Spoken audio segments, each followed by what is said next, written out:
Лјупчо Ѓоргиевски, човекот што ја напиша државата, па се скара со неа. Ако Македонија беше книга, Лјупчо Ѓоргиевски ќе беше авторот што подоцна ќе каже: не ја разбравте како што ја напишав, а народот одамна не чита, само пцуе по рецензии.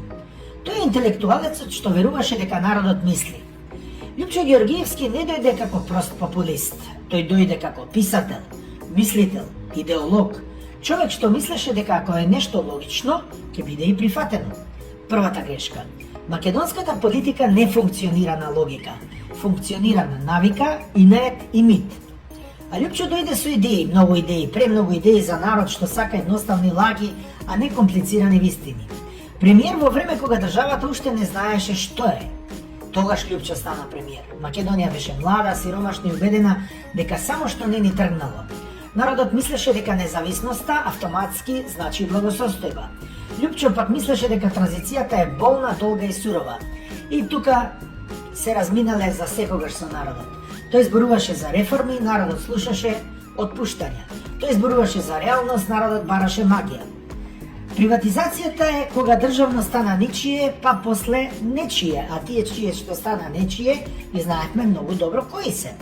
Ако има еден збор што следи Лјупчо, што го следи фактички Лјупчо како сенка, тоа е приватизацијата. Фабриките исчезна, работниците останаа без работа, некои се снајдоа, повеќето не. Но дали Лјупчо го планирал тоа? Веројатно не. Дали Лјупчо го дозволил? Апсолутно. И тука црниот хумор станува трагедија. Државата се продаваше на рати, а народот мислеше дека купува иднина. Националист што подоцна им досади на националистите. Лјупчо беше тврд националист, додека не престана да биде удобен. Тој зборуваше за историја, корени, реалност, соседи. Но Македонија не сака реалност. Таа сака приказна каде секојаш сме во право. Кога Лјупчо почна да зборува дека некои митови се митови, народот реши дека и тој е мит, што треба да се избрише. Тој беше од премиер до дисидент, македонска специјалност. Откако падна од власт, Лјупчо не се прилагоди, не се покаја, не се преоблече. Тој ја избра најлошата можна опција за македонски политичар, да биде говно до крај. Почна да зборува работи што не се простуваат, дека сме живееле во илузии, дека историјата не е црно-бела, дека соседите не се секогаш ѓаволи.